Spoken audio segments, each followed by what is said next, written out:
Hello বন্ধুরা, আমি অনু update with অনু চ্যানেলে তোমাদের স্বাগত। আমি চলে এসেছি কথা সিরিয়ালের আপডেট নিয়ে। কথা সিরিয়ালে তো দেখা যাচ্ছে যে আমাদের এভি প্রান্তিককে ফাঁসিয়ে কথা হারবাল কিনে নেয়। এখন থেকে কথা হারবালের মালকিন হলো কথাকলি গুহ। এখন প্রান্তিক লাস্টে বুঝতে পারে যে অগ্নিব গুহ আর কথাকলি গুহ তাকে ঠকিয়ে জমিটা তার কাছ থেকে নিয়ে নিল। প্রান্তিক বিশ্বাস এখন চিৎকার করে আর কি করবে, সে বলে আমি এভি আর কথাকে ছাড়বে না। তারা তো আনন্দ করতে করতে বেরিয়ে গেল। কথা হারবালে গিয়ে কথা আর এভি মা আনন্দীর কাছে হাত জোর করে প্রণাম করে। আজকে এত কিছু হয়েছে, সব কিছু মা আনন্দীর জন্য। তারপর আনন্দে কথা সেখানে নাচ গান শুরু করে দেয়।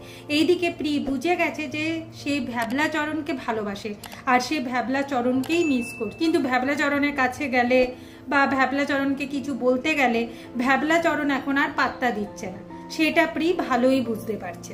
অন্যদিকে আমাদের প্র্যাটি আর ঋতুর তো প্রেম ভালোই জমে উঠেছে।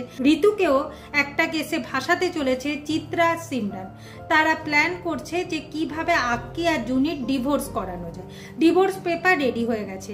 সিমরান বলে এই পেপারটা জুনি ম্যাডামের ঘরে রেখে দিতে হবে। তাহলে জুনি ম্যাডাম ভাববে যে অঙ্কিত স্যার তার কাছ থেকে ডিভোর্স চাইছে, তাহলে ওদের মধ্যে এমনিই বিচ্ছেদ হয়ে যাবে আর এর সাক্ষী থাকবে নাকি ঋতু। অন্যদিকে এখন এভি কথা ভাবে যে অর্ণাটাও আমাদের ভুল বুঝছে, আক্কি জুনির মধ্যে সম্পর্কটা খারাপ হয়ে যাচ্ছে, এই সমস্ত কিছু ঠিক করব কি করে।